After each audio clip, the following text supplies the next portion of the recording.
E aí, galera do ensino médio, beleza? Eu sou o professor Thiago e estou aqui com vocês com mais uma aula de literatura. Hoje, nessa aula, vamos falar um pouco sobre o arcadismo, ok? Então, na aula de hoje, vamos trabalhar um pouquinho sobre as características e o contexto histórico do arcadismo, né? Peço que você abra aí, então, no seu livro didático, a página 133. Então, gente, o arcadismo, na sua concepção, né, foi o principal movimento literário, cultural do século XVIII, tá? Então, ali entre 1701 e os anos de 1800, passando um pouquinho daquilo ali. Alguns dão esse nome deles de setecentismo, por essa relação de 1700, ou neoclassicismo. Por quê? Porque ele busca as características lá do classicismo, das literaturas clássicas, e o neo tem a relação do novo clássico, né? A partir desse último, a gente vai ter a relação que o arcadismo vai trazer de novo os valores clássicos. Por quê? Porque a Arcádia era uma região lá na Grécia Antiga onde se reuniam os grandes poetas. Então, nessa reunião aí, eles escreviam, eles falavam, eles trocavam ideias. Lá, nesse momento também do arcadismo, eles faziam esse mesmo movimento. Tá? Então, lá a gente vai ver, lá na relação da literatura clássica, valores gregos, valores romanos e os valores renascentistas, tá? As ideias do renascentismo, tá? Muito guiados também ali por preceitos do iluminismo. Beleza? O movimento Arcade foi fortemente influenciado, então, pela cultura grega, pela cultura latina e pela cultura renascentista. A clareza e a harmonia dos temas e as formas afastam das produções literárias e de linguagem rebuscada e confusa do barroco. Vamos lembrar lá, então, que o barroco, ele traz aquela áurea de rebuscamento de palavras, o jogo de figuras de linguagem, o jogo de palavras, né? A relação de uso de metáforas, antíteses. Aqui no arcadismo a gente já quebra isso, a gente vê uma simplicidade. E essa simplicidade não é uma base somente de como se escrever, mas também de muitos poetas buscar o seu estilo de vida nessa relação. As antíteses, então, lá do século XVII, vão deixar para uma relação de vão deixar esse espaço para uma relação de um sujeito racional. Esse ser que vê a sociedade de um outro aspecto e trabalha em cima disso. Buscava a simplicidade e a racionalidade em todas as coisas, né? Uma das principais características dos Arcades é a herança da cultura clássica. Ou seja, a gente vai buscar os padrões do clássico, então vamos enxergar toda a parte estruturante da poesia clássica, pensar nas relações pastoris, né? Então, se nós lembrarmos as bucólicas de Virgílio, lá na literatura clássica, nós buscamos essas ideias do pastoreiro, da vida pastoril, dessa vida no campo, né? Alguns preceitos latinos que inspiraram esses conceitos são o inutila truncat, né? Essa relação de tirar o que é inútil. O que é inútil dentro de uma poesia? O excesso de palavras complicadas. Isso traz uma inutilidade porque não deixa que o texto se desenvolva. Então nós temos esse termo aqui em latim, né? Inutila truncat. O truncado do texto é inútil. Eliminar aquilo ali. Tá? Essa parte aí bem rebuscada é a herança lá do barroco lá, né? Que no barroco brasileiro a gente tem o padre Antônio Vieira e o Gregório de Matos. Fugere urbem, né? O que é o fugere urbem? É fugir da relação urbana. Fugere é fugir, urbem, cidade. Fuga da cidade, ida para o campo. Então a gente vai ter uma perspectiva muito mais campestre, tá? Essa relação do lirismo com o campestre, ela dá uma combinação bem interessante. Por quê? Porque a gente tem a calmaria, o relaxado da vida do campo. E a vida na cidade, mesmo falando do século XVIII, é uma agitação para aquele momento, né? Então ele prefere estar ali numa situação mais calma. Locus amoenos, né? Estamos parecendo até magias aí de Harry Potter, mas não é não, né? Então ele também está atrelado aí ao fugir de urbem, né? A relação de um lugar calmo. Locus, lugar. Ameno, calmo, tranquilo. Um ambiente bucólico. Por isso que eu falei das bucólicas de Virgílio, né? Esse lugar onde a gente consegue ter uma vida muito mais relaxada. O Carpe Diem. Carpe Diem vocês já devem ter ouvido de alguma circunstância da sua vida, que é o aproveitar o presente, o aproveitar a vida, né? Dar proveito às coisas do seu dia. Não ficar muito atrelado a possibilidades futuras e a preceitos passados, é aproveitar o momento atual. Por isso que é o curtir a vida. Isso é o Carpe Diem, né? Contemplar a realidade sem se preocupar muito com o futuro. Não, aí a gente gera ansiedades, questionamentos que nesse momento não servem para nada. E o Aurea Meodícritas, né? Que é o homem mediano, tá? Essa relação aí é alcançar a felicidade desse homem mediano, né? Buscar riquezas, sair dessa mediocridade, né? Quando a gente fala em algo medíocre, é algo que está na média. Então tirar o ambiente da média, vamos buscar as riquezas que a vida pode dar, vamos buscar os elementos de felicidade muito mais intensos. Então, notem que são palavras um pouco mais complicadas, mas a leitura dela te leva a uma interpretação fácil, né? Novamente lá, inutila trunca, né? Então, pensa lá no algo truncado, fechado e inútil. Fugere urbem, fugir da cidade. Urbem, urbano, beleza? Locus amoenos. Locus, lugar, lugar ameno, ameno, calmo, tranquilo. Carpe diem, aproveitar o dia, aproveitar a vida.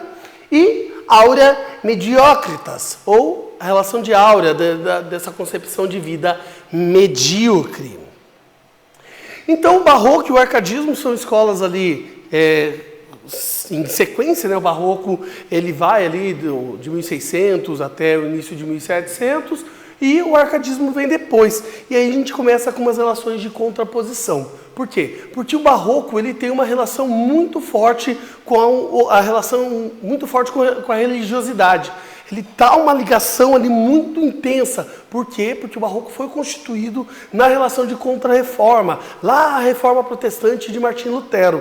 Então, quando a Igreja Católica sentiu toda uma problemática com isso, começou a investir numa cultura, e essa cultura era a cultura barroca, né?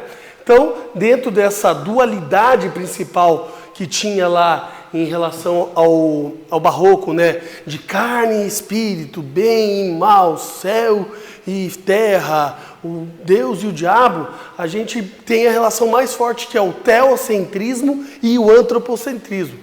Pô, professor, o que é teocentrismo? O que é antropocentrismo? Então a gente tem ali a relação de constituição da palavra teocentrismo. Deus no centro das grandes decisões. Então eu vou tomar uma decisão, eu preciso saber o que a igreja vai me dizer. Eu tenho que ter a minha evocação a Deus para conseguir me entender. E o que é o tal do antropocentrismo? Antropo está falando de homem. Antropo é homem. Centrismo é o homem no centro dessa decisão. Ou seja, o homem vai buscar a decisão que ele tem, ele vai conversar com os seus pares e vai chegar a uma conclusão. Entenderam?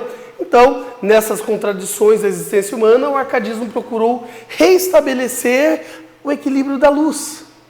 Iluminismo, luz. Vamos buscar isso daí na racionalidade natural das coisas. Ou seja, então a gente vai sair dessa luta corporal quase ali entre elementos dualísticos, né?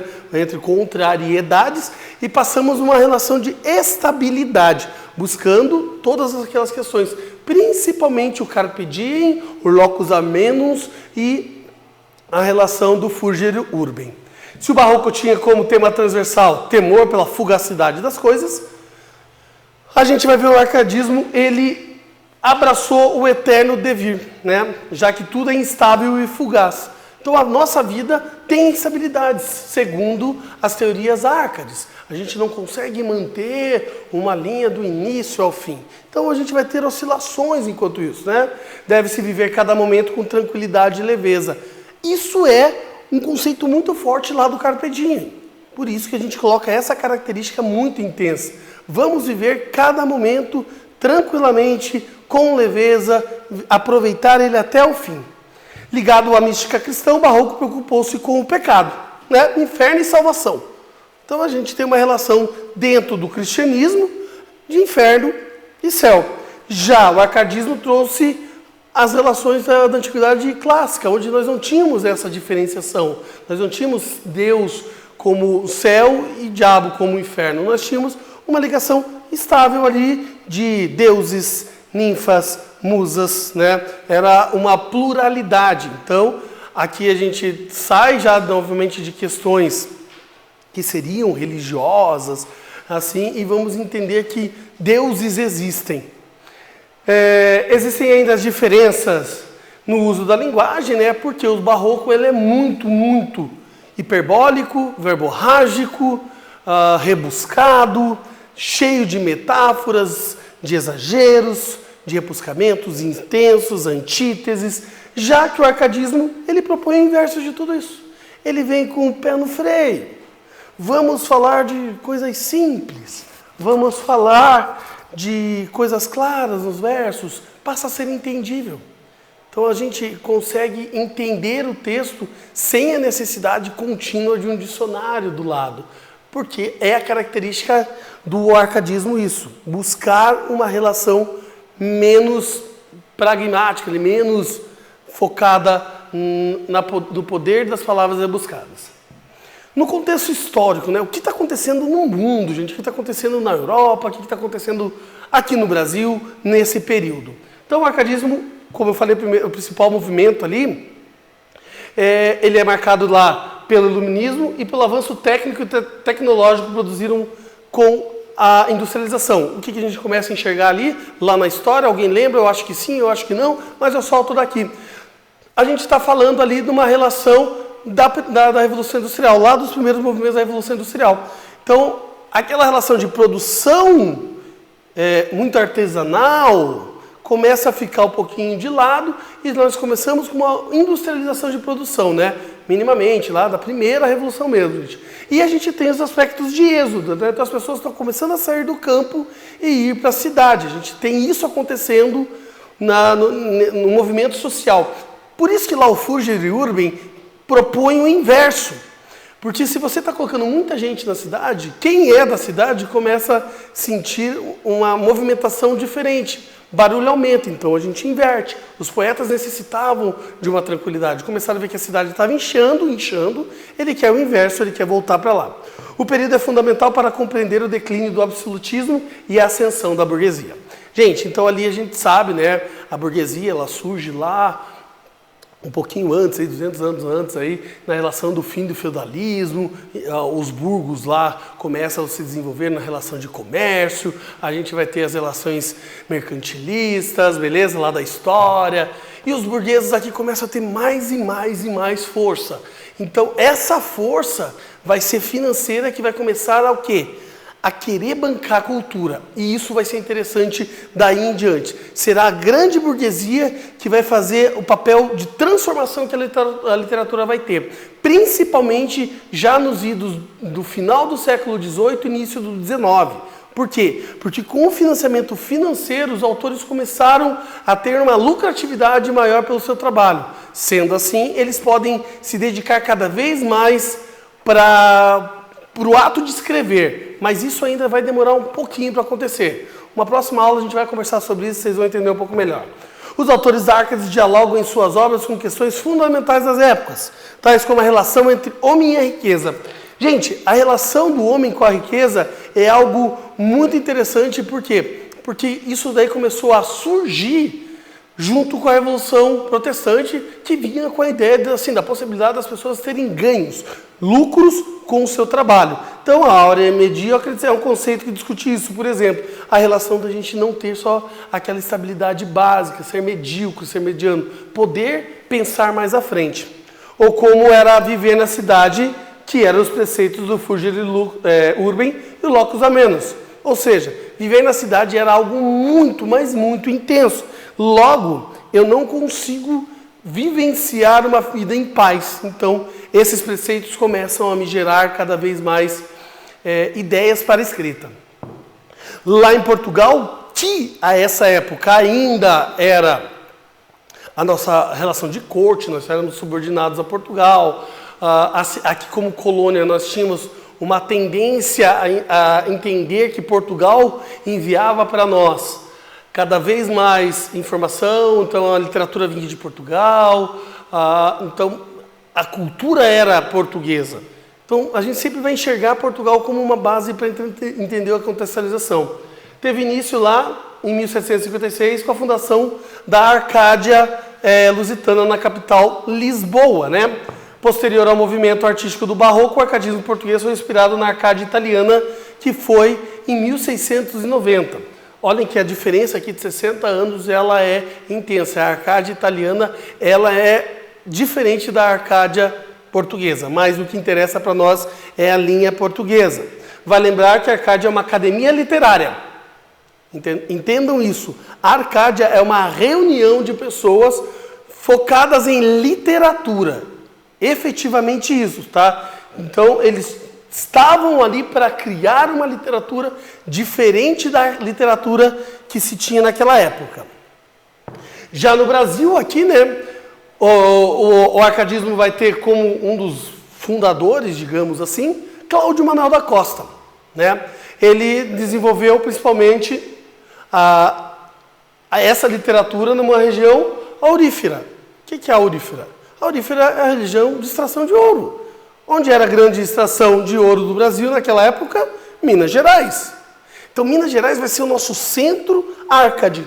Olha que coisa legal. A gente vai ter como base a cidade de Vila Rica, beleza? Que hoje é chamada de Ouro Preto. É só para vocês terem uma ideia, essa região ali, que aconteceram aqueles incidentes de Mariana, aquela relação ali dos problemas de geologia e coisas do gênero, ela é rica em produção Arcade e barroca. Muito, muito rica disso. Os Arcades saíram daquela região. Então, iniciaram no Brasil os preceitos estéticos do bucolismo e do neoclassicismo europeu. Então, ali eles começaram a buscar essas relações de vivenciar uma cultura diferente, saindo muito dessa vida intensa da cidade. Graças às ideias iluministas que influenciaram diretamente o arcadismo, poetas como Cláudio Manuel da Costa e Tomás Antônio Gonzaga foram presos por se envolver no movimento da Inconfidência Mineira. Olha que legal, aqui é um fato histórico aí que nós lembramos todo ano, lá no dia de Tiradentes, né, o dia da Inconfidência Mineira. Tiradentes, ele foi um ativista intenso na Inconfidência Mineira, né? Ele foi o cara que era lá a testa de frente ali, o cara que chegava para ir para as discussões. Mas por trás dele vinham esses caras aqui, os grandes pensadores, ali, o Cláudio Manuel da Costa e o Tomás Antônio Gonzaga. Esses caras criaram toda a parte estrutural, cultural da Inconfidência Mineira. Assim como o Tiradentes, foram presos, né? Porém, foram deportados, né? Eles não ficaram ali. Enquanto o Tiradentes, a gente sabe que ele teve um fim mais trágico. Ele foi decapitado, exposto lá em praça pública, como um troféu da ala do Império, porque o reino jamais ia aceitar um traidor. Os outros, nós veremos dentro da sua biografia, né, eles eram de famílias mais abastadas, eram famílias que eram envolvidas com a política, com as leis, então eles foram deportados, tiveram suas vidas mais tranquilas posteriormente. Tá? Então aqui a gente tem um exercício onde a gente tem o poema Carpe Diem, tá? Que havemos de esperar Marília Bela, que vão passando as flores, os florescentes dias, as glórias que vêm tarde já vêm frias, e pode enfim mudar-se a nossa estrela. Ah, não, minha Marília, aproveite o tempo antes de que faça o estrago de roubar os corpos, as forças e o semblante e a graça. Vejam como as palavras aqui são muito mais fáceis de entender. Não tem nada rebuscado, palavras que você não conheça ou que você não consiga gerar uma tradução, uma interpretação rápida. É um texto muito mais simples de se ler e de se entender. E aqui a gente pede, numa questão, eu peço para vocês, assinalar o movimento literário ao qual ele pertence, bem como o seu autor. Então agora você dá um pause aí rapidinho, segura o vídeo, tenta responder a questão e eu já volto para te dar a resposta certa. Então galera, já que eu sei que você pausou, você foi o cara esperto aí, você começou a pesquisar aí, olhar nos seus arquivos, na sua apostila, no seu livro didático, para buscar essa informação. Então aqui a gente tem como resposta correta arcadismo de autoria de Tomás Antônio Gonzaga. Tem uma dica fácil. Esse cara aqui, ele vai ter um apelido de Dirceu. Marília de Dirceu. É da onde vem esse poema aqui. Ok, galera? Então assim, vai ficar para que vocês façam em casa agora, aí com calma, revendo o vídeo. Alguns exercícios, eu peço que façam em selecionados, porque eles estão linkados a essa explicação. Faça lá na página 141 e na página 143. Lá na 141 você faz o exercício 3 e 4. Na 143 o exercício 6. Beleza, gente? Então eu fico por aqui agora. Sou o professor Thiago, obrigado e até a próxima aula.